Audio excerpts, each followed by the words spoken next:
संपूर्ण देशवासियों को बधाई देता हूं कि आज गुप्त नवरात्रे के पहले दिन से ये शिव पुराण की कथा प्रारंभ हो गई। और आप सबको मालूम होगा 4 नवरात्रे होते हैं। उन 4 नवरात्रे में 2 नवरात्रे गुप्त माने गए और उसमें भी जो आषाढ़ महीने का जो नवरात्रा आता है, जो आज से प्रारंभ हुआ है, कहते हैं अगर कोई स्थिर होकर एकांत में बैठकर भगवान शंकर के नाम का मात्र संबोधन श्रवण कर लेता है, सुन ले, गुनगुना ले, शिव को याद कर ले, तो कहते हैं शिव और शक्ति की दोनों की कृपा उसके ऊपर बनी ही रहती है।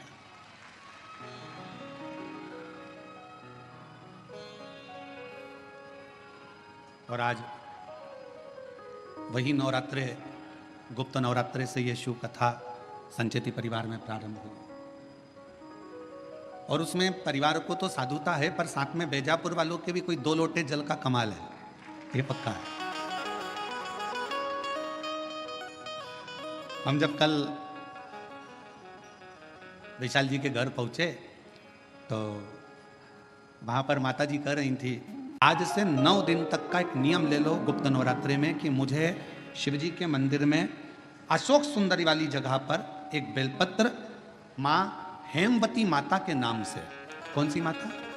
हेमवती, माँ हेमवती के नाम से एक बेलपत्र अशोक सुंदरी वाली जगह पर समर्पित करूंगी। 9 दिन का एक नियम धारण करो और 12वें या 15वें दिन आप देखिए आपका जो दुख है मेरा बाबा उसको काट कर ही रहे। गुप्त नवरात्रे जो आज से प्रारंभ हुए हैं, गुप्त नवरात्रे जो आषाढ़ महीने का ये गुप्त नवरात्रा है, इस नवरात्रे में हेमवती माता का स्मरण करना, एक बेलपत्र का पूजन करना, या एक बेलपत्र के वृक्ष के नीचे आप 9 दिन तक भी, अगर मंदिर तक भी नहीं जा सकते, मंदिर में आप बेलपत्र रखने नहीं जा सकते, तो आपके घर के आंगन में, द्वारे पर, बगीचे में, आपके घर के पास अगर कोई बेलपत्र का पौधा है, वृक्ष है, उस बेलपत्र के वृक्ष के सामने एक बेलपत्र का पत्ता रखकर भी अगर आप उस पर जल चढ़ा रहे हैं या पूजन कर रहे हैं हेमवती माता के नाम से, तो उसका फल आपको मिलेगा। और मान लो बेलपत्र का वृक्ष भी नहीं है, हम मंदिर भी नहीं जा सकते, हम कहीं नहीं जा सकते,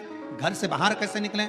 पानी तेज है, जलवृष्टि हो रही है, बहुत सा पानी है, तो क्या करें? अपने घर में जो शिवलिंग है, तुम्हारे घर में अगर जो शिवलिंग है, तुम्हारे घर में जो शिवलिंग विराजमान है, उसी शिवलिंग के साक्षी में, सम्मुख में भी अगर हेमवती माता का नाम लेकर अगर एक बेलपत्र समर्पित करोगे 9 दिवस तक, तो उसका फल मिलेगा जरूर, उसका फल मिलेगा। फिर से बोलो, कौन माता? हेमवती। कौन है ये?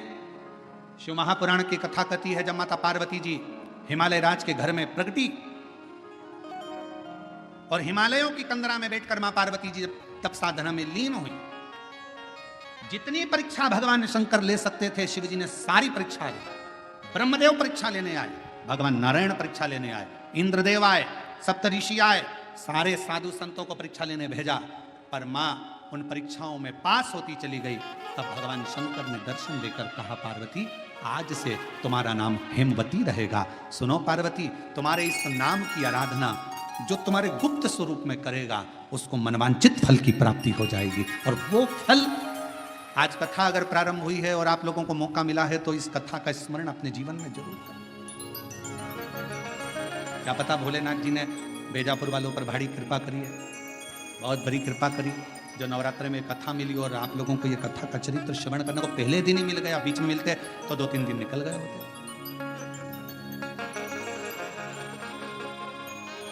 शिव और मेरे भोले तेरा सहारा है, मेरे भोले तेरा सहारा है, मेरी नैया तो किनारा है, मेरी नैया तो किनारा है, मेरे बाबा तुझे पुकारा है,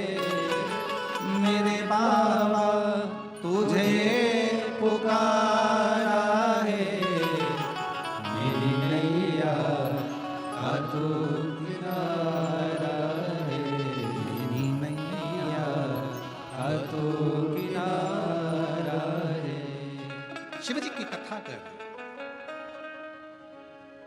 ब्राह्मण और ब्राह्मणी के घर में संतान की प्राप्ति नहीं थी, दोनों के घर में औलाद नहीं। श्रेष्ठ 2 गांव छोड़कर रहता था, जिसका नियम था एक बेलपत्र को समर्पित करना, शिवालय जाना, शंकर जी को एक बेलपत्र बाबा के शिवलिंग को समर्पित करना, बाबा को चढ़ाना, विनय करना, निवेदन करना। एक दिन ब्राह्मणी मंदिर से आ रही थी। देवलोक से इंद्र की धर्मपत्नी इंद्राणी सची देवी अपनी सहेलियों के साथ में भूलोक भ्रमण के लिए मृत्युलोक पे भ्रमण करने आए।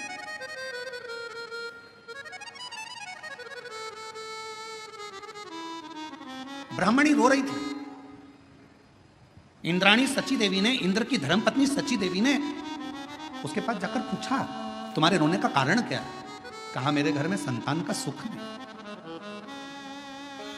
मेरे घर में औलाद नहीं है, और अब तो मैं वृद्ध अवस्था की ओर जाती जा रही हूं, पर मेरे घर में औलाद नहीं।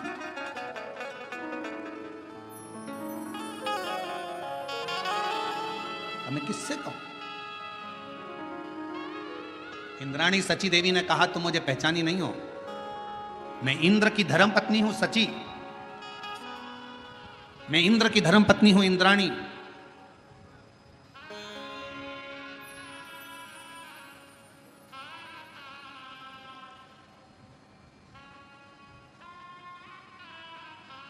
ब्राह्मणी ने हाथ जोड़कर कहा, इंद्राणी जी, आप देवलोक में रहती हो, एक बार अगर हो सके ना तो भगवान से मेरे लिए पूछना जरूर कि मेरी किस्मत में संतान है कि नहीं, मेरे भाग्य में औलाद है कि नहीं, जरा पूछिएगा, एक बार जरा भगवान से पूछिएगा, उत्तर जरूर देना इंद्राणी जी, आप निवेदन है आपसे, कहिएगा, प्रार्थना है आपसे। जब बहुत कई लोगों को बहुत बड़ा रोग हो जाता है, रोग होने के बाद वो कई बार दिखते हैं, मिलते हैं, तो कहते हैं, गुरुजी बहुत कष्ट का जीवन चल रहा है, बहुत रोग हो गया, बहुत बड़ा रोग हो गया गुरुजी, ये मिटेगा कि नहीं मिटेगा? हम हमेशा एक ही बात कहते हैं, डॉक्टर शंकर का एक रूप होता है।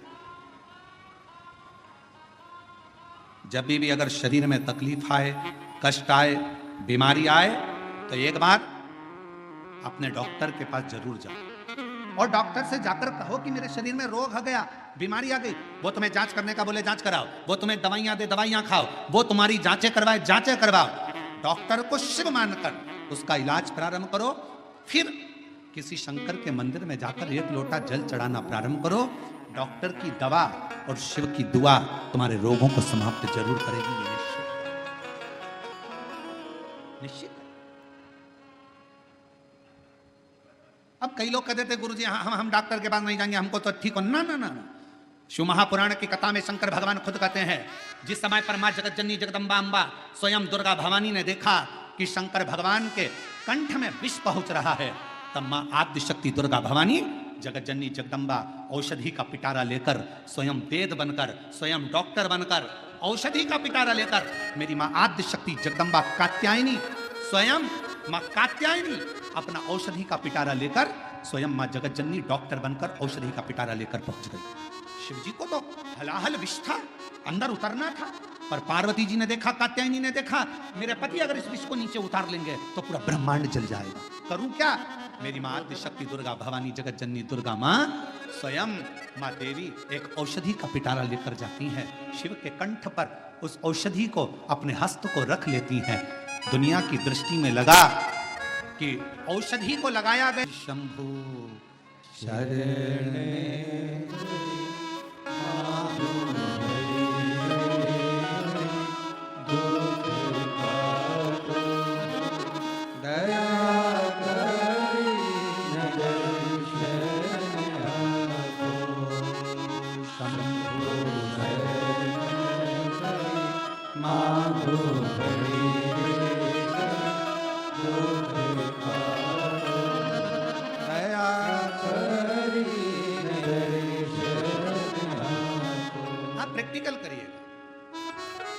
बुखार बहुत तेज है, डॉक्टर के पास जाने का जैसे ही लगेगा बुखार डाउन होगा, पेट दर्द कितना भी कर रहा हो, डॉक्टर के पास जाने का आएगा समय, पेट दर्द थोड़ा ठीक हो। शिव का एक स्वरूप डॉक्टर को माना गया, जरूर देखा। शरीर में रोग हो अवश्य जा, विश्वास शिव पर, शिवमान पर अवश्य। ब्राह्मणी ने कहा कि एक बार इंद्राणी से निवेदन करा, इंद्राणी से ब्राह्मण,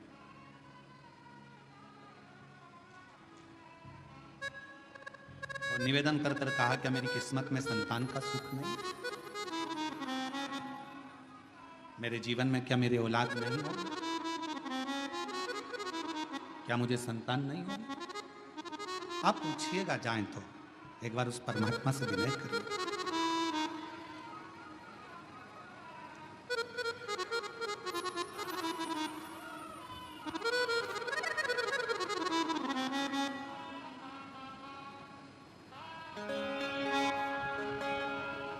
ठीक है, इंद्राणी ने कहा कि मैं जाकर पूछती हूं, और इंद्राणी गई। सची देवी ने अपने पति इंद्र से कहा कि स्वामी, एक पृथ्वी पर एक ब्राह्मणी मिली थी, उसकी औलाद नहीं है, संतान नहीं है, मुझे जानना है उसकी किस्मत में क्या औलाद का सुख नहीं है, क्या संतान का सुख नहीं?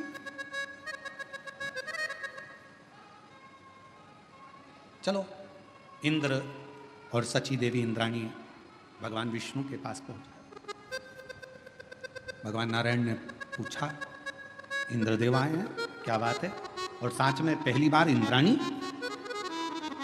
इस वैकुंठ लोक में, इस स्वर्ग लोक में शेष सैया की साक्षी में तो कभी इंद्राणी आई नहीं, आज पहली बार इंद्राणी आई है, वो भी सची देवी यहां पहुंची। क्यों, किस लिए, कैसे आना हुआ? सची देवी ने हाथ जोड़कर कहा, प्रभु मेरे मन का एक संशय, मेरे मन में बहुत दिनों से एक संशय चल रहा है। मैं पृथ्वी पर गई थी, मृत्यु लोक में गई थी, और पृथ्वी पर भ्रमण करते करते गांव में पहुंच गई। वहां पर एक ब्राह्मणी से मेरा मिलना हुआ, उसने मुझे निवेदन करा है, बस भगवान से पूछना कि मेरी किस्मत में औलाद नहीं।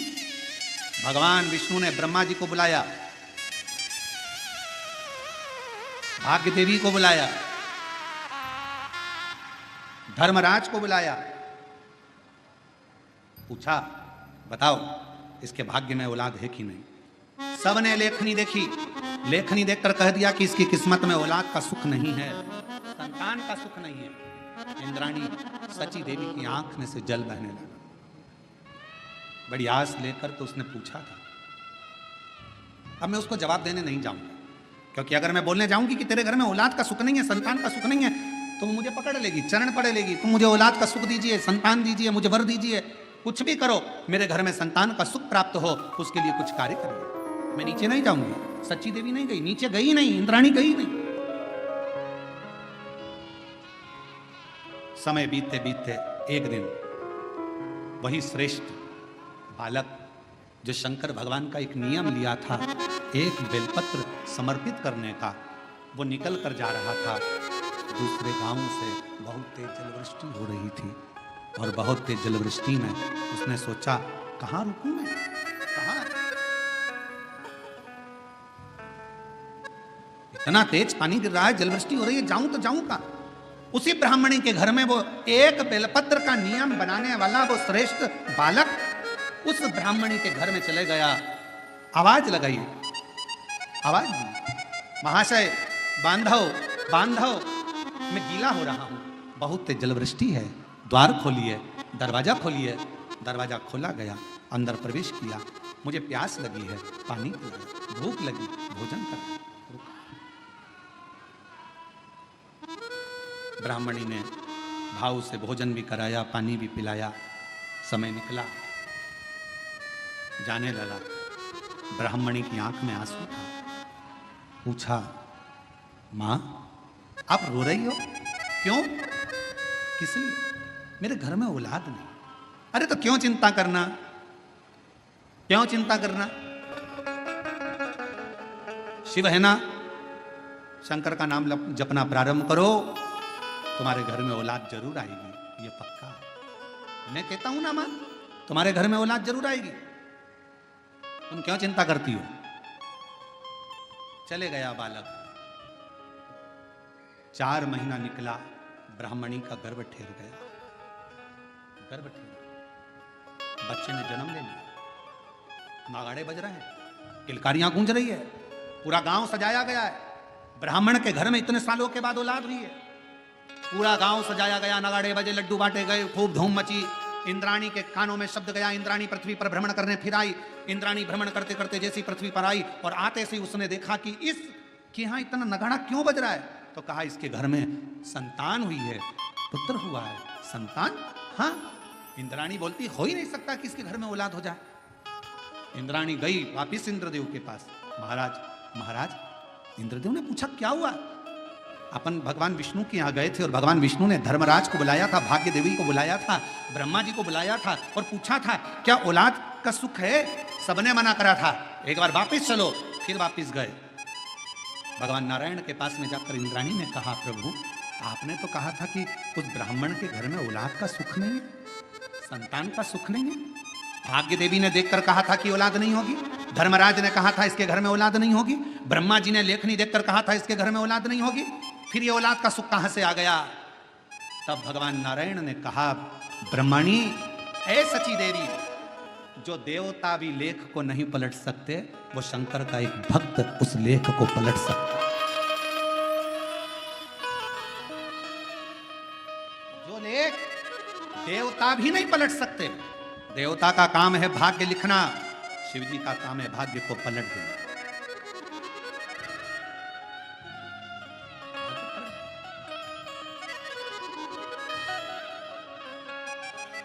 भोलेनाथ नमन चरणों में स्वीकार कीजिए, सबका किया है मेरा भी उद्धार कीजिए, उद्धार कीजिए।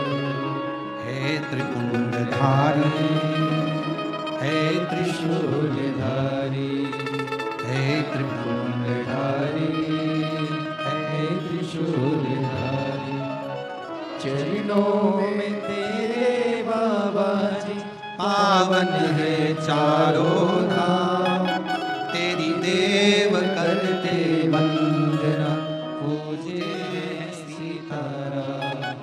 चरणों में तेरे बाबा जी पावन है चारों धाम, तेरी देव करते वंदना, पूजे सीताराम।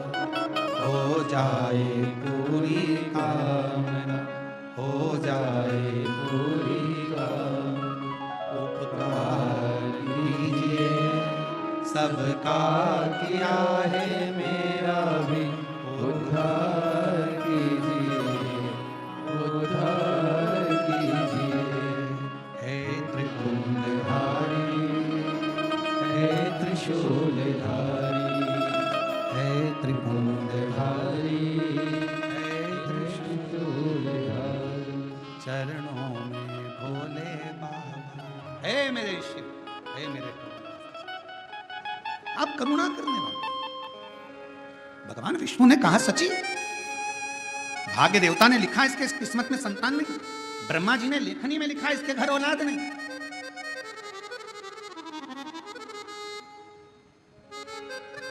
अच्छा, ब्रह्मा जी और भगवान शंकर के आपस में अगर संबंध देखे जाएं तो जरा विचार करिएगा। ब्रह्मा जी ने शिव जी को कई बार अपशब्द कहा है, क्या कारण था? क्योंकि ब्रह्मा जी जो लेखनी में लिखते थे और कोई भक्त तुरंत अगर ब्रह्मा जी के पास में, भगवान शिव जी के पास में आ जाता और एक लोटा जल समर्पित कर कर विनती करता, तो भगवान उसकी लेखनी को पलट देते, लेखनी को पलट। चरणों में तेरे बाबा जी पावन है चारों धाम, तेरी देव करते वंदना, पूजे सीताराम। हो जाए पूरी कामना, उपकार कीजिए, सबका किया है मेरा भी उद्धार कीजिए,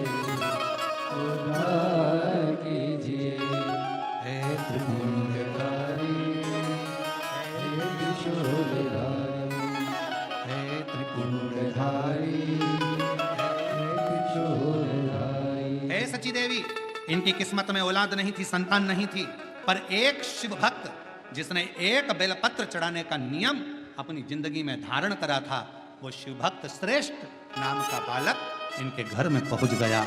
उसके कारण इनका भाग्य पलट गया और जो नहीं था किस्मत में वो भी किस्मत में प्राप्त हो।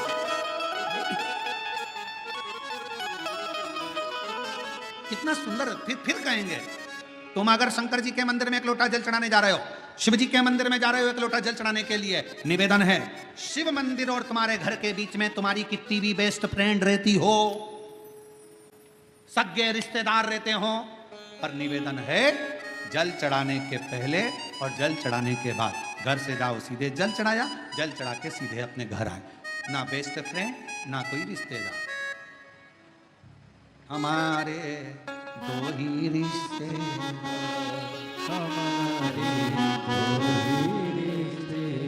एक हमारे भोले बाबा, एक हमारे भोले बाबा और दूजी गौरा रानी सरकार, हमारे दो ही रिश्तेदार, हमारे दो ही रिश्तेदार। हम मंदिर से घर से मंदिर, कहीं नहीं रुकना, कहीं पर नहीं, केवल मंदिर भाई मंदिर से। हम तो लोग कुबेरेश्वर धाम आते हैं तो उनसे भी कहते हैं, आए हो ना बाबा के धाम, यहाँ वहाँ नहीं भटकना, बाबा के धाम आओ, जल चढ़ाओ, कंकर शंकर पूजन करो, रुद्राक्ष लो, अपने घर जाओ, कहीं भटकना। शिव कथा कर रही, देवराज नाम का ब्राह्मण बेलपत्र के वृक्ष के नीचे प्राणों को त्याग दिया, शिव के धाम चला गया। बिंदुक नाम का ब्राह्मण जल में डूब कर मरा, पत्नी चंचुला देवी ने शिव पुराण की कथा कराई, ईसर गोरा शिव पार्वती बने, कथा श्रवण करने के लिए चले। हमारे बीच में ईसर गोरा जी आए और हमारे बीच में पूज्य श्री हरिभक्त श्री रामगिरी महाराज जी आए हैं। मैं निवेदन करूंगा आपका 2 मिनट का आशीष वचन सभी शिव भक्तों को प्राप्त हो। थोड़ा इधर कर लो, उधर कर लो, हाँ थोड़ा सा। हमारे बीच में श्री हरिभक्त श्री रामगिरी महाराज जी आए हैं, 2 मिनट का आशीष वचन उनका लेकर फिर आरती का क्रम अपन प्रारंभ करेंगे। प्रथम दिवस की कथा बेलपत्र शिव महापुराण की कथा चल रही है। आज 26 तारीख से गुप्त नवरात्रि प्रारंभ हुए हैं। भाव भक्ति से यह पवित्र कथा बेजापुर छत्रपति संभाजी नगर के इस पवित्र जिले के अंतर्गत बेजापुर में चल रही है। 1 बजे से 4 बजे तक कथा का क्रम। आप सबसे एक निवेदन रहेगा, जलवृष्टि में बच्चों का हाथ और बुजुर्गों का हाथ जरूर पकड़ कर चलना। पानी में कीचड़ में कोई फिसले ना, गिरे ना, एक दूसरे का हाथ पकड़कर रोड पर निकलना, धीरे धीरे चलना। सोने का कोई सामान, चांदी सोना हीरा पन्ना रतन आभूषण लेकर कथा स्थल पर मत आना। महंगा मोबाइल लेकर मत आना। बाबा के भरोसे, बाबा का स्नेह कर कर बाबा की भक्ति के अनुकूल आना। कोई विशाल जी के गुरु जी 25 साल से शंकर जी की आराधना कर रही हूँ और उसका फल आज प्राप्त हुआ है। हम आपको धन्यवाद देते हैं माता जी, बहुत बहुत साधुता है। पुण्य है आपके ससुर के, सास के, और पुण्य है आपके पूर्वजों के, आपके, जो ये पवित्र शिव महापुराण की कथा आपके माध्यम से ये संपूर्ण बेजापुर वालों को श्रवण करने का सौभाग्य है।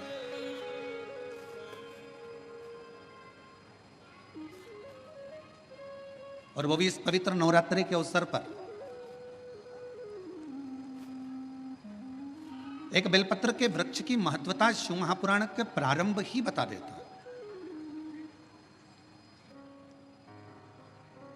कि बेलपत्र शिव महापुराण की शुरुआत ही भगवान शंकर की शिव महापुराण की कथा के महत्तम से हो जाती है। महत्तम जिसमें देवराज जी का चरित्र आ जाता है।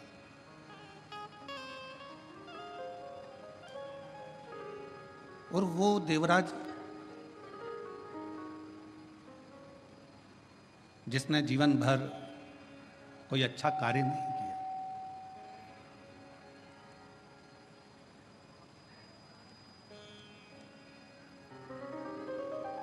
वो देवराज जिसने श्रेष्ठ कोई कर्म नहीं करा,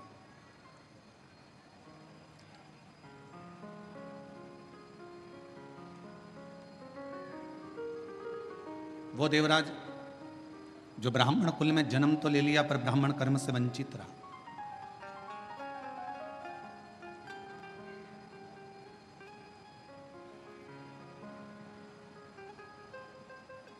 और ब्राह्मण कर्म करना जब तक वो परमात्मा की कृपा ना हो, शिव महापुराण की कथा कहती है कि मानव की देह प्राप्त कर लेना तो सरल है, पर मानव देह प्राप्त करने के बाद इसको भगवान की भक्ति में लगाना ये बहुत कठिन है।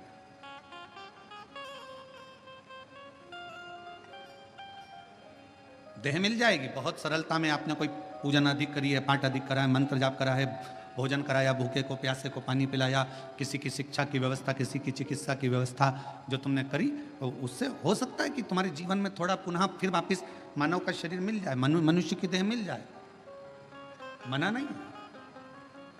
पर मानव देह मिल जाना एक अलग विषय है, और मानव देह प्राप्त करने के बाद वापिस भगवान की भक्ति को कर लेना, भगवान के भजन को धारण कर लेना, भगवान के स्मरण को धारण कर लेना, ये कठिन।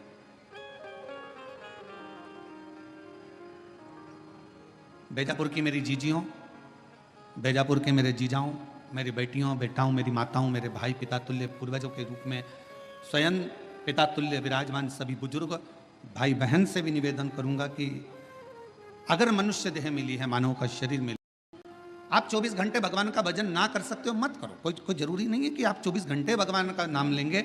21,600 श्वास जो मानव की देह में मिली है, मनुष्य शरीर में मिली है, इस 21,600 श्वास में से अगर मात्र 600 श्वास भी आप भगवान शंकर को और अपने इष्ट भगवान राम या कृष्ण, जिसका आप गुणगान करते हो, हरि विठ्ठल पांडुरंगा, जिसको आप भजते हो, उसको अगर मात्र 21,000 जो 600 श्वास मिली है उसमें से मात्र 600 श्वास भी आप अगर परमात्मा को दे रहे हो, तो समझ लेना कि 21,000 श्वास से आपकी वैसे ही सिद्ध होती चली जा रही है, वैसे ही सिद्ध।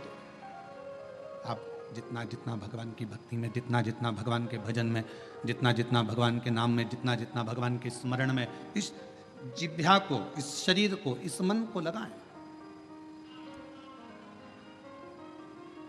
करो कोई अच्छा कर्म जीवन में।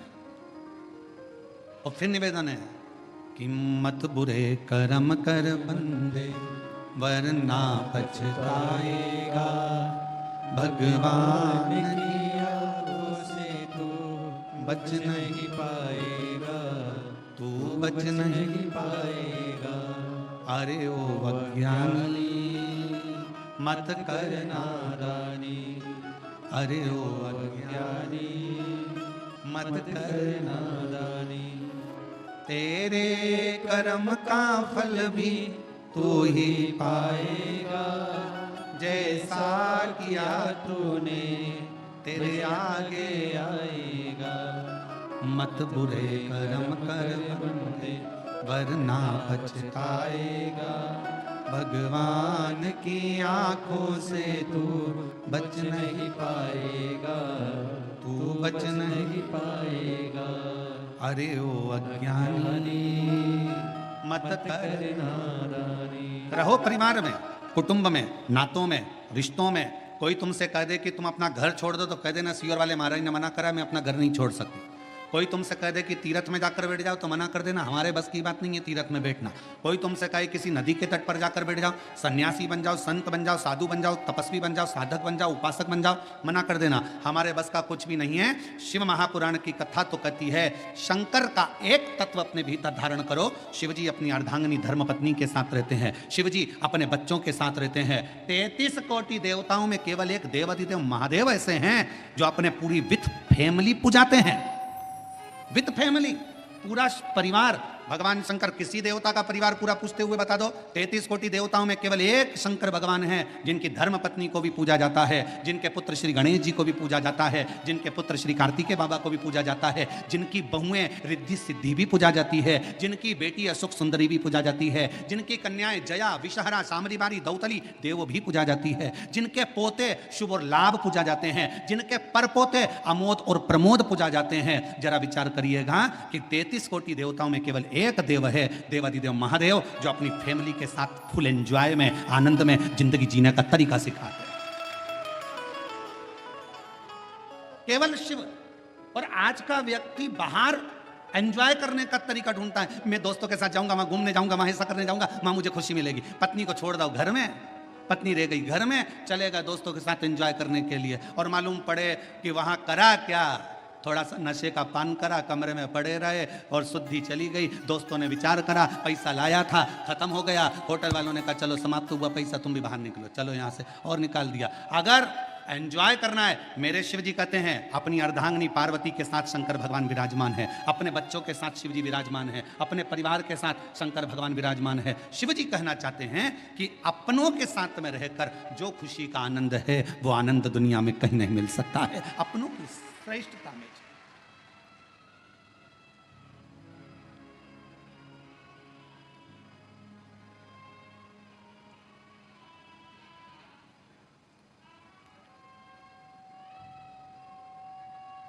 कल हमको बड़ा अच्छा लगा, हम संचेती परिवार में जब आए तो हमने पूछा ये सब लोग जो खड़े हैं कौन है, तो कहा विशाल जी बोल रहे थे ये काका जी हैं, ये काकी जी हमारे, अच्छा ये हमारे ये हैं, ये हमारे वो हैं, अच्छा हमें समझ में इतनी प्रसन्नता हो रही थी कि बताओ पूरा परिवार एक जगह पर, और उसमें भी भगवान की अविरल भक्ति और शिव महापुराण की कथा और बेजापुर का क्षेत्र, ये जीवन का एक आनंद प्रदान करने वाला एक सुख देने रखो।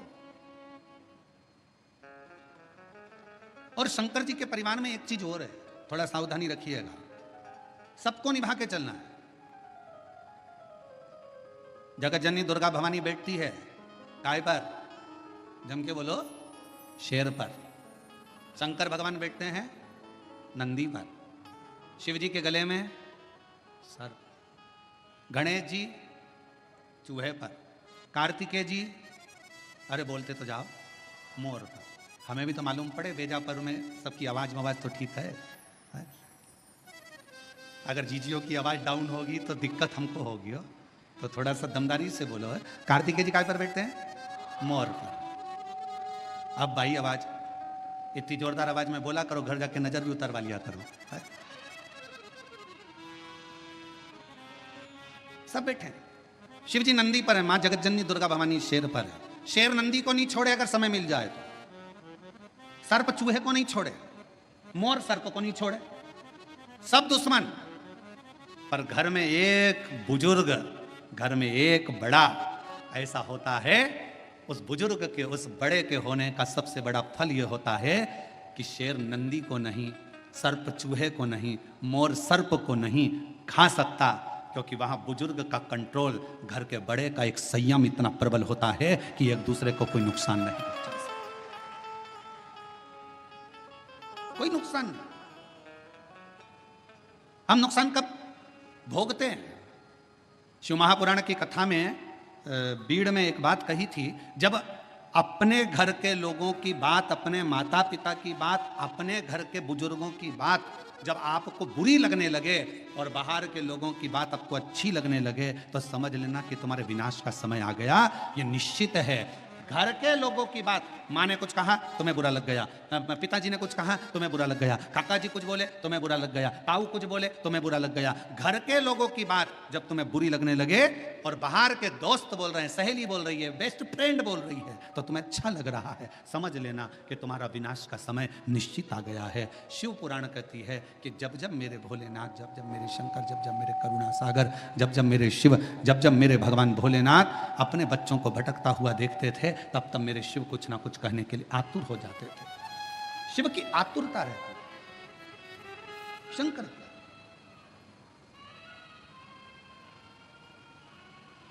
शिव की आतुरता रहती, और शिव शिव है। जब घर के बुजुर्ग, घर के बड़े, और कितना सुंदर संवाद आया है, देखिए शिव महापुराण में देवराज नाम के ब्राह्मण का संवाद आया। देवराज नाम के ब्राह्मण का जो चरित्र वर्णन किया गया, उस संवाद में कहा गया, शिव जी की कथा चल रही है, देवराज ब्राह्मण के घर में जन्म लेने वाला एक बालक है।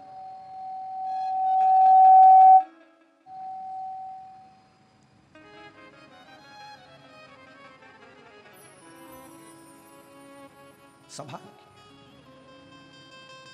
और शंकर जी की कथा चल रही है, और ब्राह्मण के घर में जन्म लेने वाला वो देवराज, जिसने कभी जीवन में कभी भगवान का भजन नहीं किया, जिसने कभी जीवन में स्मरण नहीं किया, मंत्र जाप नहीं किया, नाम जाप नहीं किया, नाम स्मरण नहीं किया, वो देवराज। जो कभी भगवान की भक्ति से जुड़ा ही नहीं, कभी भगवान के भजन से जुड़ा ही नहीं, वो देखो चोरी का धन लेकर शिवालय में पहुंच गया। ब्राह्मण जी कथा सुना रहे थे शिव पुराण की, कोई नहीं था, कोई नहीं, मंदिर सुना।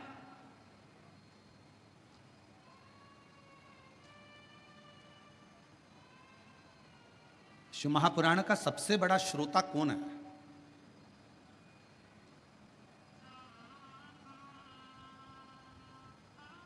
उत्तर दो जल्दी से, बीजापुर की जी जाऊं। शिव महापुराण का सबसे बड़ा श्रोता कौन है? शिव पुराण को सुनने वाला सबसे बड़ा श्रोता, श्रीमद् भागवत कथा को सुनने के लिए सबसे बड़े श्रोता थे राजा परीक्षित। रामचरितमानस को सुनने के लिए सबसे बड़े श्रोता थे काशी नरेश। पर शिव महापुराण का सबसे बड़ा श्रोता कोई मानव नहीं, कोई मनुष्य नहीं। शिव महापुराण का सबसे बड़ा श्रोता स्वयं देव अधिदेव महादेव शंकर और पार्वती है। शिव श्रेष्ठ श्रोता बनकर बैठे हैं, श्रेष्ठ श्रोता बनकर।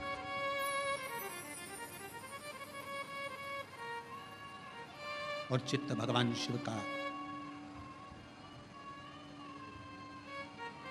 जिस स्थान पर देवराज नाम का ब्राह्मण शिवालय के अंदर पहुंचा, उस शिवालय में भी कोई श्रोता कथा सुनने वाला नहीं है।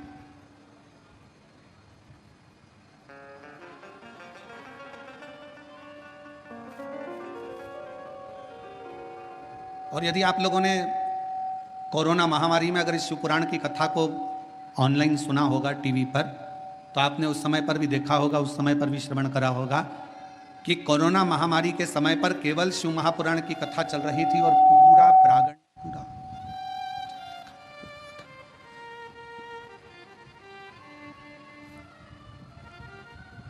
शिव महापुराण की कथा चल रही थी और पूरा क्षेत्र, पूरा हॉल खाली रहता था। कौन सुन रहा?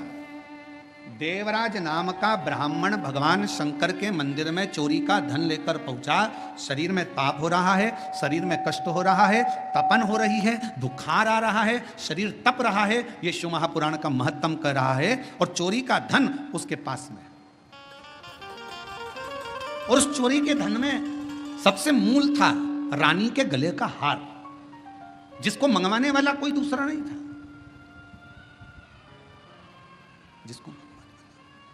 जिसको मंगवाने वाला कोई दूसरा नहीं था, जिसको मंगवाने वाली केवल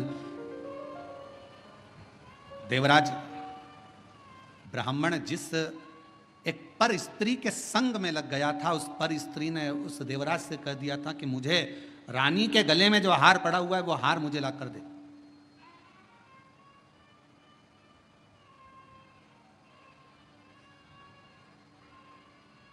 और देवराज उस स्त्री के कहने पर चोरी करने चले गया, धन हार चुरा कर लेकर आ गया, शिव जी के मंदिर में पहुंच गया। शंकर जी के चोरी का धन उसके पास में रखा हुआ था, चोरी का धन उसके पास में रखा हुआ था। कथा कोई नहीं मंदिर के अंदर, केवल शंकर का शिवलिंग, नंदी और देवराज कथा करने वाला कथा कर रहा,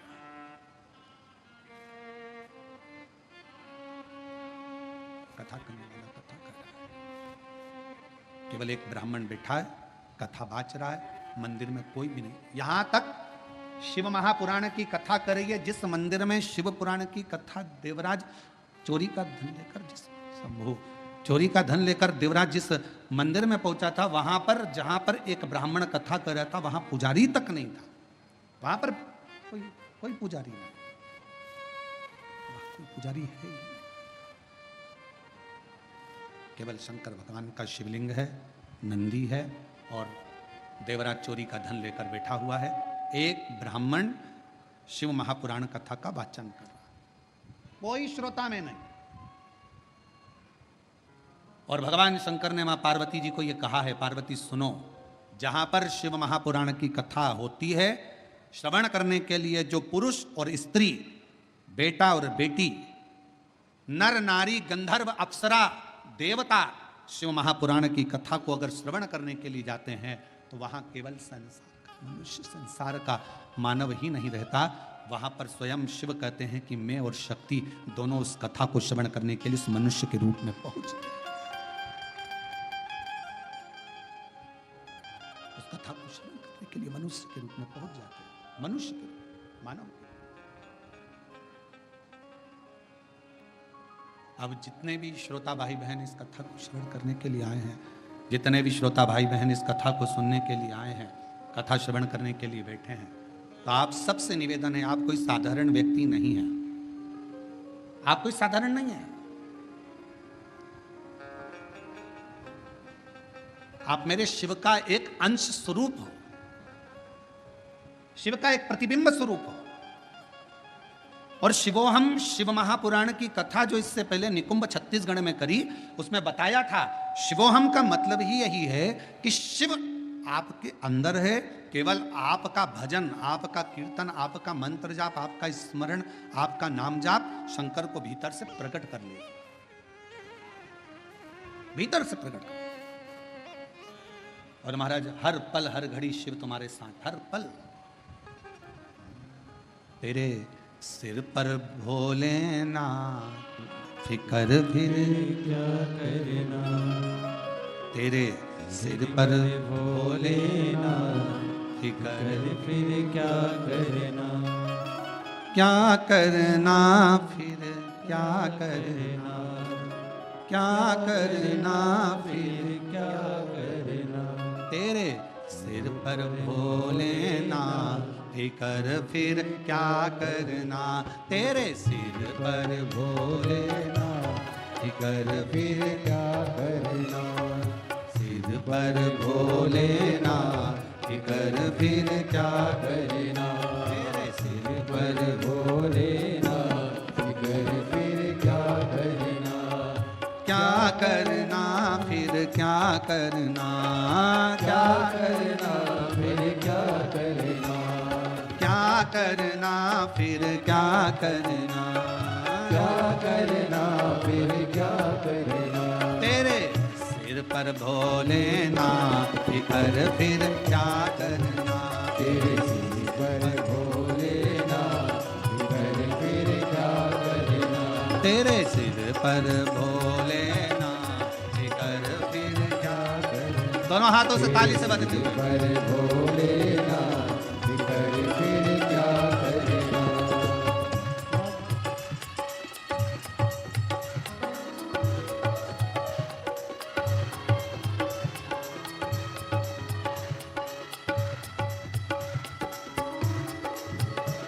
राधे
तो भोले बाबा गौरा मैया, तो भोले बाबा गौरा मैया, तो भोले बाबा गौरा मैया, तो भोले बाबा गौरा मैया, फिर क्यों परेशान हो भैया, फिर क्यों परेशान हो भैया, फिर क्यों परेशान हो भैया, फिर क्यों परेशान हो, तेरे मिटेंगे तेरे कटेंगे कष्ट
सत्संगी, जो जन शिव कथा सत्संगी।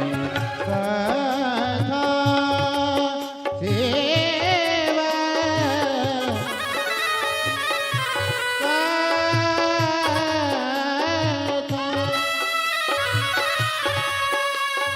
गर सर सन सन धनी तब तब कम पम गम गर गर गम पनि चाचा गम पनि चाचा जो जन शिव कथा सत्संग, जो जन शिव कथा सत्संगी। जिनके सहायक श्री बजरंगी, जिनके सहायक श्री बजरंगी, जिनके सहायक श्री बजरंगी, जिनके सहायक श्री बजरंगी। अतुलित बल के नाम कर फिर क्या करना, अतुलित बल के नाम कर फिर क्या करना। वो क्या करना, क्या करना, कर फिर क्या करना, क्या करना, क्या करना, कर फिर क्या करना, फिर पर कर फिर क्या करना। तेरे सिर पर भोलेनाथ, कर फिर क्या करना।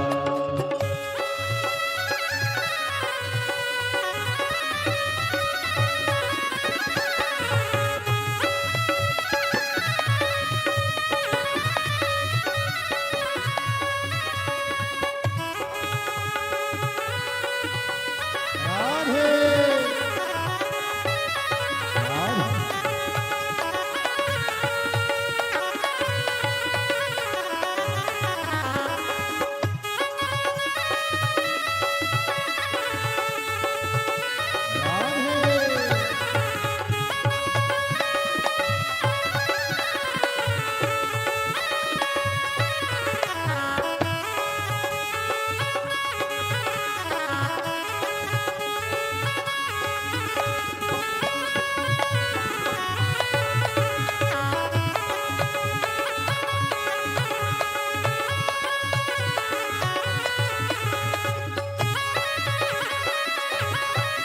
राधे राधे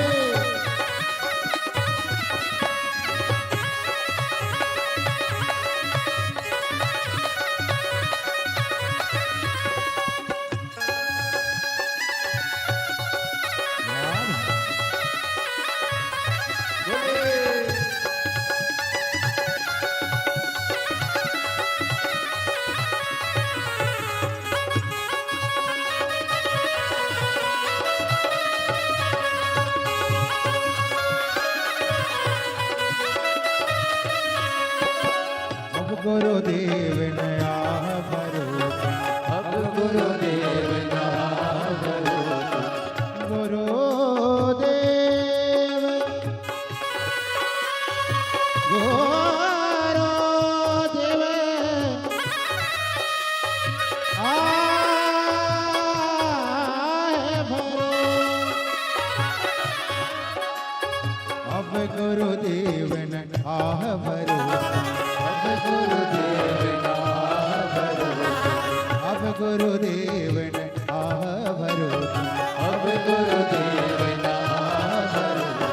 नहीं व्यर्थ पर वाह करो, नहीं व्यर्थ परवाह करो, नहीं व्यर्थ पर वाह करो, नहीं व्यर्थ परवाह करो। तुम रखो, तुम रखो, तुम रखो भोले जी का नाम, कर फिर क्या करना, तो बोले जी का नाम, कर फिर क्या करना। क्या करना, क्या करना, कर फिर क्या करना, क्या करना, क्या करना, कर फिर क्या करना। पर भोलेनाथ, कर फिर क्या करना, पर भोलेनाथ, कर फिर क्या करना। तेरे सिर पर भोलेनाथ कर फिर क्या करना, तेरे सिर पर भोलेनाथ कर फिर क्या करना, तेरे सिर पर भोलेनाथ कर फिर क्या करना।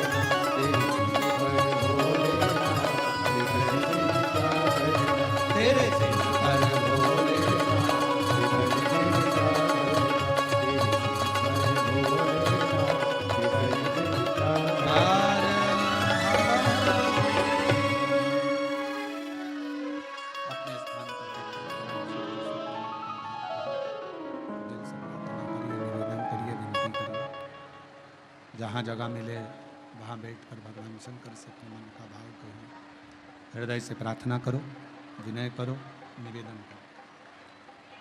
बारिश थोड़ी तेज है, जो लोग गीले हो रहे हैं उनसे निवेदन है जो सूखी जगह है वहाँ जाकर बैठें, गीले ना हो। जहाँ जहाँ पर सूखा सूखा जगह हो वहाँ बैठें। बारिश थोड़ा तेज है, इसलिए जो लोग गीली हो रहे हैं या गीली जगह में बैठे उनसे निवेदन है, सूखी जगह बहुत है, आप लोग वहाँ जाकर बैठें और कथा का लाभ। सभी लोग साउंड सेट करो बाबा। सभी लोग साथ में भगवान शिव से मन से भाव से प्रार्थना करिए, विनय करिए, निवेदन करिए। साथ में प्रार्थना करेंगे, जिनको आता है वो साथ में बोलेंगे और विनय करेंगे।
शिव महापुराण की कथा वर्णन करते। शिवालय में कोई नहीं, केवल एक शिवलिंग है, नंदी है और कथा वाचने वाला एक ब्राह्मण चोरी कर कर धन लाया हुआ वो देव।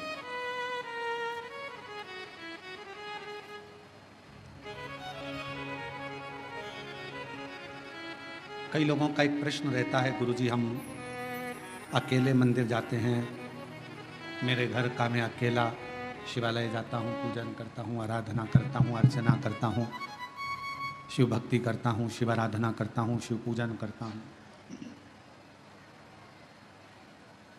पर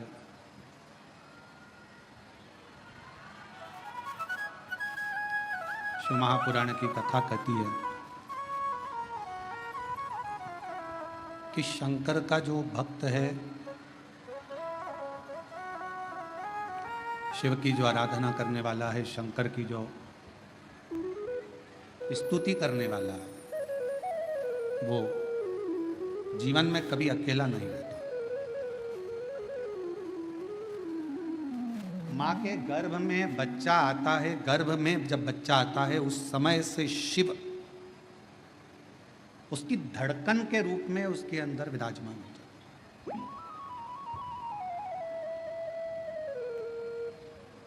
इसलिए वीर शैव लिंगायत संप्रदाय में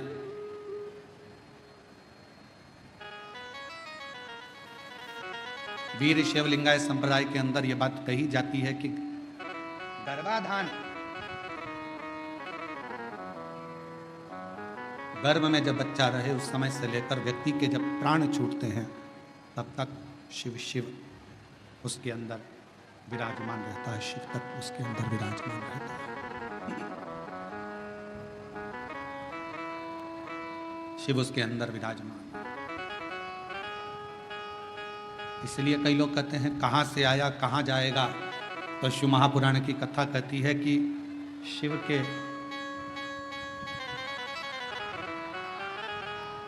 शिव महापुराण की कथा कहती है कि शिव के द्वार से आया और शिव के ही द्वार गया।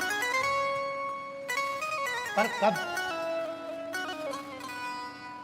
जब हमारा भरोसा श्रेष्ठ हो, जब हमारा विश्वास श्रेष्ठ हो।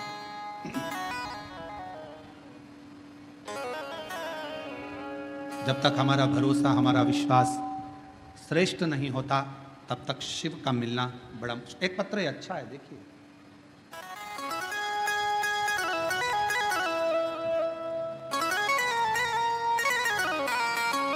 मैं सारिका टेकरने, मुकाम पोस्ट तहसील गंगापुर, जिला छत्रपति संभाजी नगर, महाराष्ट्र की रहने वाली हूँ। कहीं बैठी हों तो हाथ हिला सकती हैं। अगर कहीं बैठी हों तो हाथ हिला सकती हैं। सारिका टेकरने, मुकाम पोस्ट तहसील गंगापुर, जिला छत्रपति संभाजी नगर, महाराष्ट्र की रहने वाली। अगर कहीं बैठी हों तो हाथ हिला सकती हैं। और अगर आई हो और बच्चा आया है साथ में क्या? अगर बच्चा आया हो तो उसको भी ला सकती हैं। आया है, ले आओ उसको भी। पत्र को एलईडी पर, आस्था चैनल पर, एलईडी पर चल रहा है पत्र, एलईडी और आस्था चैनल पर चालू है। आप पत्र को साथ में पढ़ सकते हो। मैं सारिका टेकरने, मुकाम पोस्ट तहसील गंगापुर, जिला छत्रपति संभाजी नगर, महाराष्ट्र की रहने वाली हूँ। मेरा मोबाइल नंबर ये है। एक लोटे जल और शिव भक्ति का वर्णन करूं। मेरा बेटा स्वराज 8 साल का है। 2 साल था तब उसके मुंह में तालू में छेद हो गया था। उसका ऑपरेशन हो गया। ऑपरेशन के बाद से उसको चलने में दिक्कत आने लगी। 1.5 महीने बाद वो कोमा में चले गया। कोमा में जाने के बाद उसको दिखना बंद हो गया। और ऐसा करते करते करते करते सालों हो गए जिसमें उसकी आंखों की रोशनी भी नहीं थी और कोमा में भी था। तब किसी ने कहा कि लॉकडाउन में कथा आ रही है टीवी पर। हमने उसको पहली बार सुनना प्रारंभ करा और 1 लोटा जल शिव जी को चढ़ाना प्रारंभ करा। जल चढ़ाकर स्वराज को पिला देते और उसके शरीर पर लगा देते। उसको दिखता नहीं, कोमा महसूस नहीं। तब किसी ने कहा कि एक बार सीहोर चलते हैं, वहाँ से रुद्राक्ष लाते हैं। हम लोग सीहोर गए, वहाँ से रुद्राक्ष लाए। रुद्राक्ष को तांबे के कलश में गलाते और उसका जल पिलाना प्रारंभ करा। आज मैं बाबा को धन्यवाद देने के लिए आई हूँ कि मेरा 8 साल का बेटा अब उसको दिखाई भी देने लगा और चलना भी आता है। अब वो हर रोज हमारे साथ अमृतसर भगवान के शंकर के मंदिर जाने लगा और शिव जी को जल चढ़ाने लगा। मैं बाबा को यहाँ प्रणाम करने के लिए आई हूँ। एक लाइन अच्छी लिखी है, आप और हम उस लाइन को गुनगुनाते हैं कि लुटा दिया भंडार का शिवाले कर दिया माला माल आशीवाले जो जैसी भावना लाया वो वैसा ही फल पाया। नहीं खाली उसे लौटाया वो मन ही मन एक पत्र और अच्छा है। मेरा नाम छाया सचिन रोहम है। मैं बेजापुर की रहने वाली हूँ। कहीं बैठी हों तो हाथ हिला सकती हैं। मेरा नाम छाया सचिन रोहम, मैं बेजापुर की रहने वाली हूँ। आए हैं, बच्चा आया साथ? हाँ, ले आइए। मेरा पुत्र जिसका नाम साईं है 6 साल तक बोल नहीं सकता था। हम लोग दिखाए, डॉक्टरों का इलाज कराए, पर इसकी आवाज नहीं थी। तब किसी ने कहा कि शिव पुराण की कथा आती है, उसको सुनो। बच्चे को भी सुनवाया, कथा भी सुनना प्रारंभ करी। सीहोर गए, वहां से रुद्राक्ष मिला। हर दिन उस रुद्राक्ष का पानी बेटे को पिलाना प्रारंभ करा। आज मैं बाबा को प्रणाम करने के लिए आई हूं कि मेरा बेटा 8 साल का हो गया, अब बोलना प्रारंभ करा। मैं बाबा को धन्यवाद देने के लिए आई हूं, बाबा को प्रणाम करने के लिए। बच्चे को लेकर आ सकते हैं। एक पत्र और बड़ा सुंदर आया है। दीपक, जरा पढ़ के बताओ क्या लिखा है। दीपक एचलावर,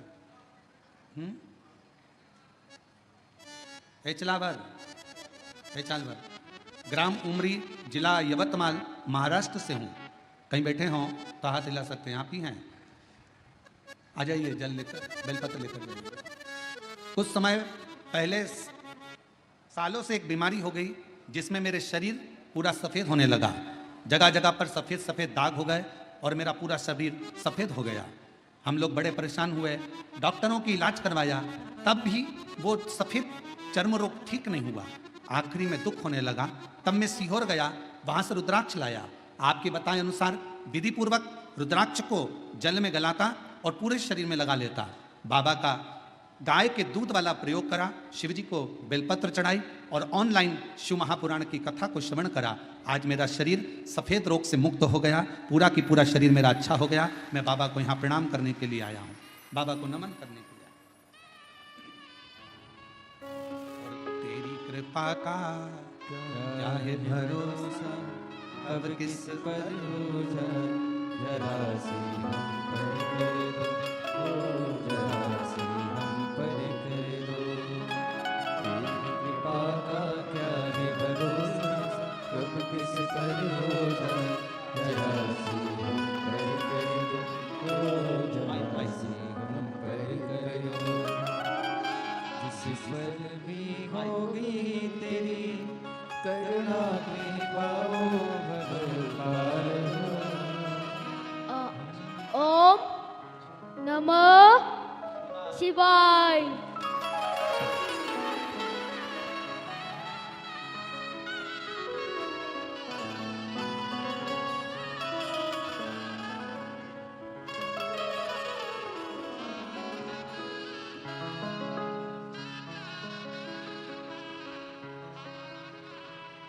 इतने सालों के बाद उसकी वाणी आई। एक बार जोरदार ताली बजाकर साधु का शिव कृपा, एक विश्वास, एक भरोसा, एक दृढ़ता।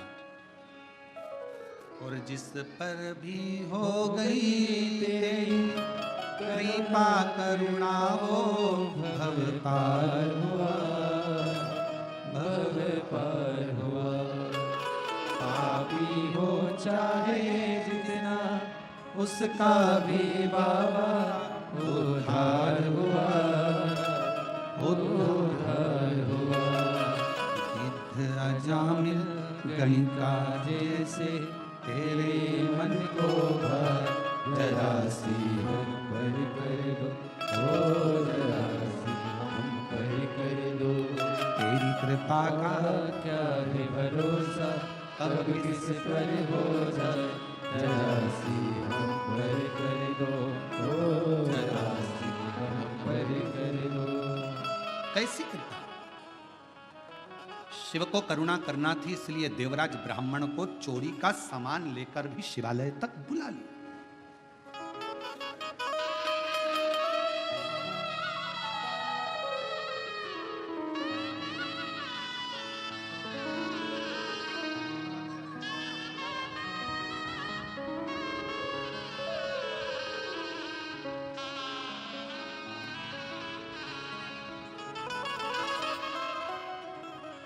आंखों से देख नहीं सकता था, चल नहीं सकता था, कोमा में पड़ा रहता था, उठ नहीं सका कई साल तक।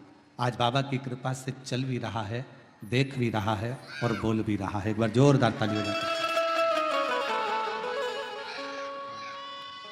तेरी कृपा का क्या है भरोसा, कब किसी पर हो जाए, जरा सी हम पर कर दो, ओ जरा सी हम पर कर दो। एक शिव की करुणा क्या कर, विश्वास, कई लोग कहते हैं गुरुजी शिव महापुराण की कथा है, हम कहते हैं जैसे नेत्र शिविर लगता है, आंखों का इलाज करवा लो। बस याद रखना, उस नेत्र शिविर में आंखों का इलाज होगा, चश्मा लगेगा, लेंस लगेगा, और शिव महापुराण के इस नेत्र शिविर में इस हृदय पर शंकर का ऐसा लेंस लग जाता है जिससे जिंदगी में दुख धीरे धीरे समाप्त होता चला, धीरे धीरे तकलीफ का कष्ट दुख समाप्ति की ओर चला जाता है, धीरे धीरे दुख समाप्ति की ओर चला जाता है। शिव को एकांत में शंकर भगवान बैठे हैं, शिव जी बैठे हैं। देवराज आया, चोरी का धन लाकर बाजू में रखा। शिव पुराण की कथा चल रही थी। कथा 2 क्षण की देवराज ने सुनी, मात्र 2 क्षण।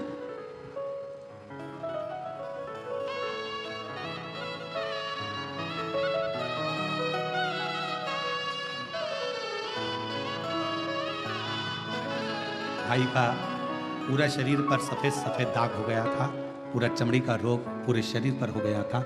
अब बाबा की कृपा से ठीक है, एक बार हाथ हिला दो। शिव की कृपा से पूर्ण चमड़ी, बाबा की कृपा से चर्म रोग ठीक हुआ। शिव करना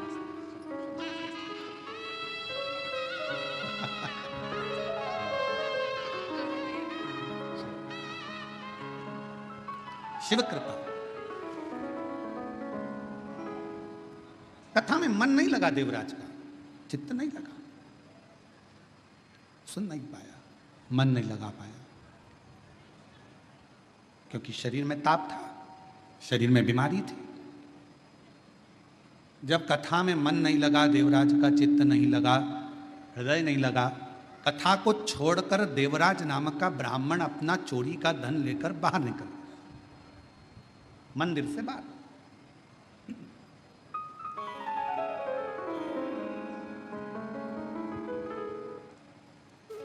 और गया, सोचा अब कहां जाऊं, मेरे शरीर में बहुत ताप है, बहुत कष्ट है।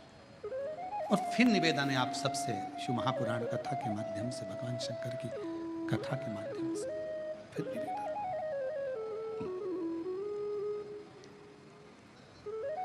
जब सारी दुनिया के हाथ जोड़ लो, सबको नमन कर लो, प्रणाम कर लो, सब जगह से जब हार जाओ, सारी दुनिया के हाथ जोड़ लो, सब जगह से जब हार जाओ, सब जगह से जब थक जाओ, तब आखिरी में मेरे शिव के दरवाजे पर एक बार जरूर जाओ और वहां जाकर एक लोटा जल चढ़ाना प्रारंभ। सब जगह से हारने के बाद अंत में शिवालय तक, शंकर तक जरूर पहुंचो, शिव तक। हम तो कई बार कथा में कहे कि जैसे बच्चा गुल्लक को भरता है और गुल्लक भरने के बाद बच्चा गुल्लक तोड़ता है तो कोई गिफ्ट खरीद कर लेकर आता है, उसी तरह अपने दादा, परदादा, पिता, माता, घर के बच्चों की भाग्य की गुल्लक जब फूटती है, तब समझना कि जिंदगी में एक बार शिव महापुराण की कथा अपने परिवार के द्वारा होगी।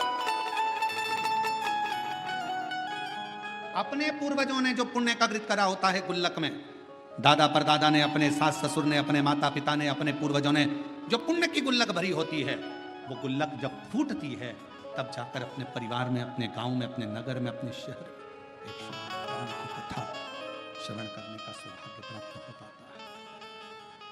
तब एक कथा सुनने का सौभाग्य प्राप्त हो पाता है, तब शिव कथा श्रवण करने का सौभाग्य मिलता है। जब उसकी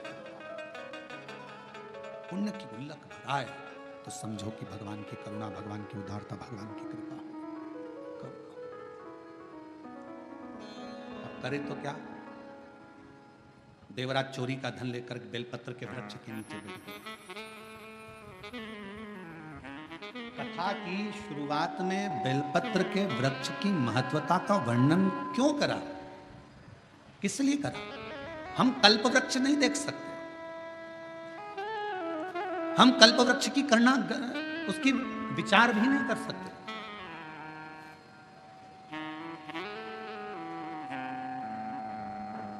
हम कल्प वृक्ष को अपने घर पर लेकर भी नहीं आ सकते।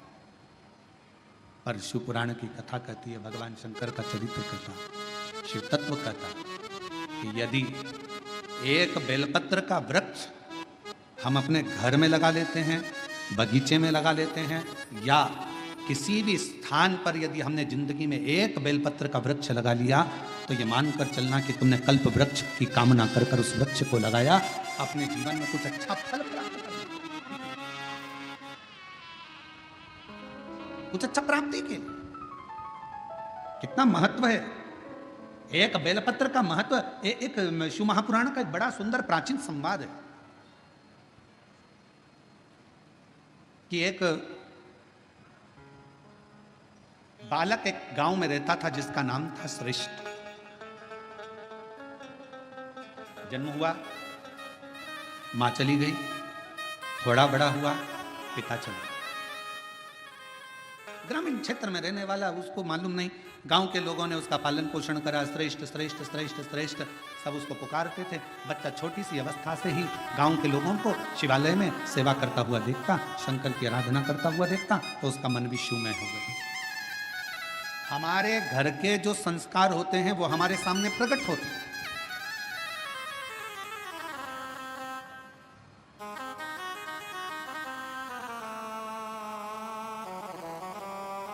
कल जब हम संचेती जी के यहाँ आए तो हमने उनको सबसे पहला शब्द उनके घर में उनके माता पिता को यही कहा कि आपके पुत्र विशाल और बहुरानी, घर के बच्चों को आपने जो संस्कार दिया, ये संस्कार आज सामने देखने को मिलता है। कम से कम इतनी बड़ी शिव महापुराण की कथा अपने माता पिता और अपने पूर्वजों का आनंद के लिए कराई तो।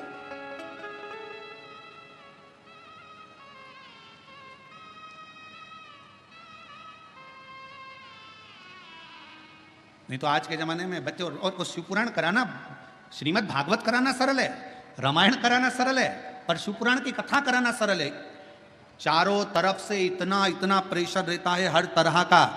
पानी गिर रहा है, कीचड़ हो गया, कहाँ बैठेंगे, क्या होगा, गाड़ी कहाँ से निकलेगी, पार्किंग कहाँ करी जाएगी, भोजन व्यवस्था कैसे करी जाएगी, कैसे करा जाए, महाराज कहाँ रुके, क्या खिलाए, क्या पिलाए, क्या करे, इतने भक्त आएंगे, ये आएंगे, वो आएंगे, दुनिया भर के फोन भी आएंगे, हमें आगे बैठना है, हमें यहाँ बैठना है, हमें वहाँ बैठना है।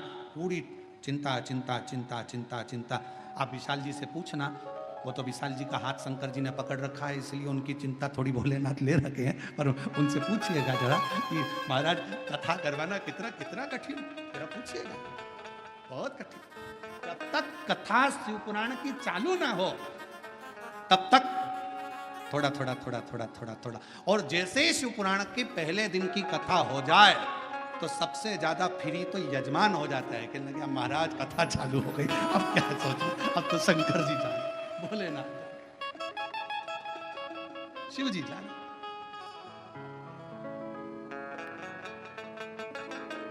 और हम तो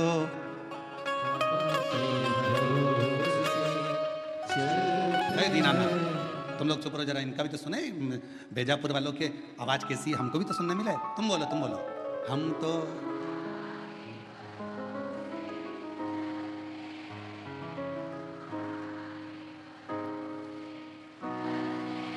ये दुनिया वाले जलते हैं, ये भोले बाबा के भरोसे, डमरू वाले के भरोसे। हम उसके आश्रित। श्रेष्ठ छोटा सा बालक, नगर के लोगों ने देखा, गांव के लोगों ने उसको सिखाया, मंदिर जाना, शिवालय, आराधना, अर्चना, भगवत भजन, नाम स्मरण, कीर्तन, मंत्र जाप, चल। धीरे धीरे बड़ा हो गया। उसने अपनी जिंदगी का एक नियम बड़ा प्रबल लिया,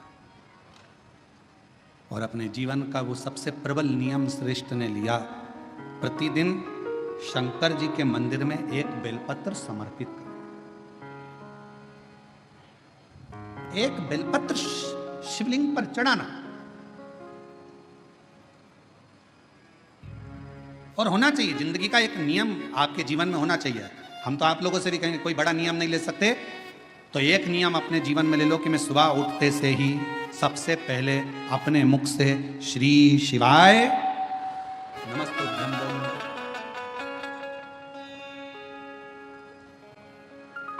एक नियम धारण करो, कोई सा भी नियम ले लो, हो सकता है बेलपत्र का आप नियम लो और गर्मी का समय हो और बेलपत्र नहीं मिले चढ़ाने के लिए, तो हो सकता है कि नियम में कुछ गड़बड़ हो जाए। हो सकता है मंदिर जाने का नियम लो और कभी कभी घर में कार्य ज्यादा हो जाए, नहीं जा पा।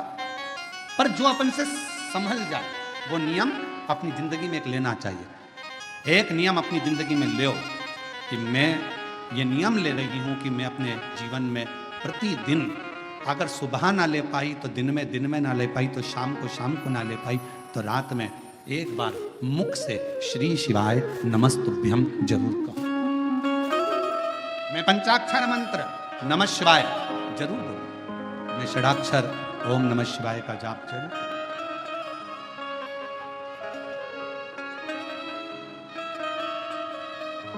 अपने भीतर उस नियम को धारण। श्रेष्ठ बालक बड़ा हो गया, अपना नियम धारण कर कर रहता।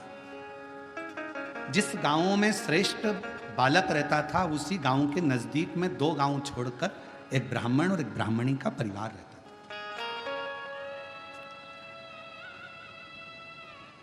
महाराज वो दोनों भगवान के बड़े उपासक थे, पर दोनों के घर में औलाद नहीं थी, संतान का सुख नहीं था।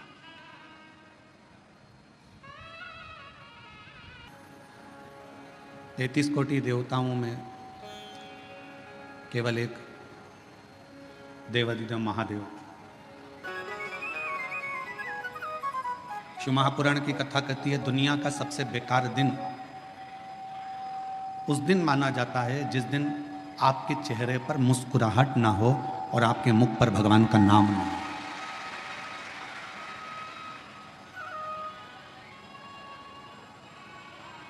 आप यदि मुस्कुरा रहे हो, आपके चेहरे पर हंसी है और भगवान का नाम है, आपके चेहरे पर प्रसन्नता है और भगवान का नाम है,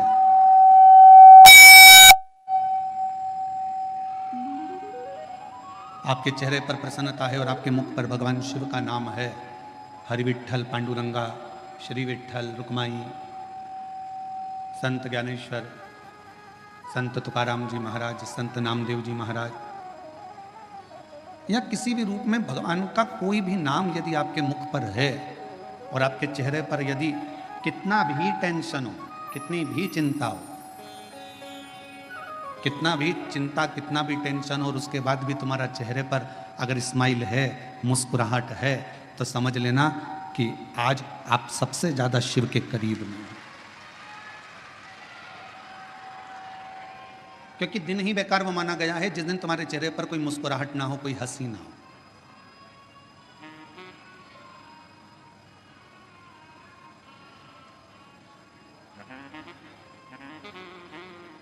आपके चेहरे की प्रसन्नता भगवान के करीब में लेकर जाती है। एक बात का स्मरण रखिएगा, मैया यशोदा जी ने श्रीमद् भागवत कथा में आपने श्रवण किया होगा, भागवत जी में आपने सुना होगा कि मैया यशोदा जी ने एक बार भगवान कृष्ण पर छड़ी उठा ली थी।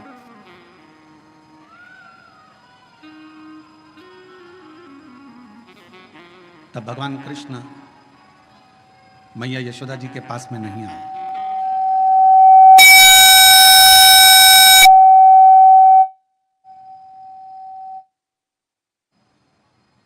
जब मैया ने छड़ी उठाई तो भगवान कृष्ण मैया यशोदा जी के करीब में नहीं आए,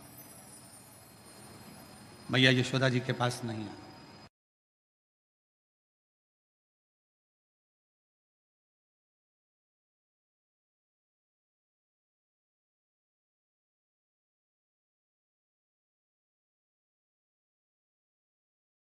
तेरे डमरू की धुन सुन के मैं काशी नगरी आई हूँ। तेरे डमरू की धुन सुन के दोनों हाथों से ताली से काशी नगरी आई हूँ। तेरे डमरू की धुन सुन के मैं काशी नगरी आई हूँ। तेरे डमरू की धुन सुन के मैं काशी नगरी आई हूँ। मैं काशी नगरी आई हूँ। मैं काशी नगरी आई हूँ।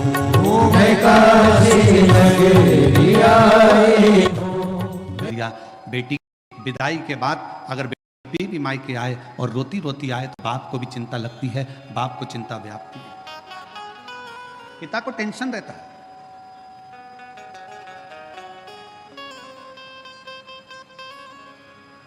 अच्छा घर देखा, अच्छा परिवार देखा, अच्छी खुशियां देखी, उसके बाद भी बेटी के चेहरे पर प्रसन्नता नहीं।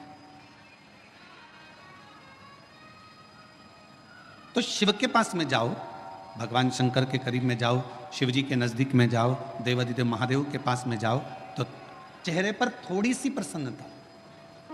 और तो और हमने शिव महापुराण की कथा के माध्यम से पहले भी आपको कहा, आप एक लोटा जल शिव जी को नहीं चढ़ा सकते।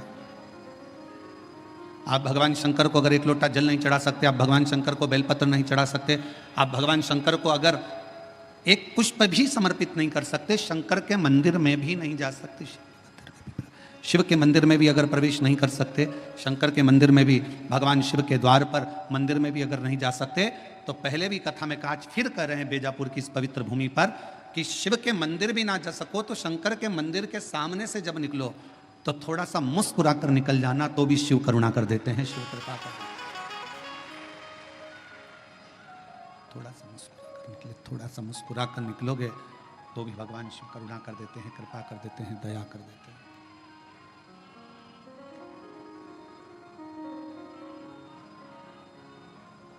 शिव करुणा सागर है, शिव दया सागर है, शिव कृपा सागर है। और शंभु शरणे पड़े मांगो घड़ी रे घड़ी, दुख काटो दया करी निदर्शन आपो। शंभु शरण पड़ी मांगो घड़ी रे घड़ी, दुख काटो दया करी निदर्शन आपो। बेजापुर की इस कथा का नाम बेलपत्र शिव पुराण दिया। उसका कारण एक ये भी रहा कि आने वाला जो समय है वो श्रावण का महीना है।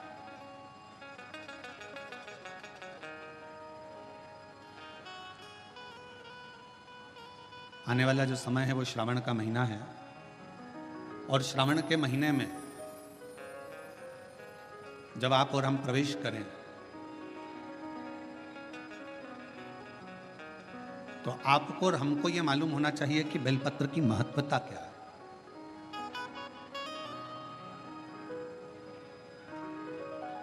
संचेती परिवार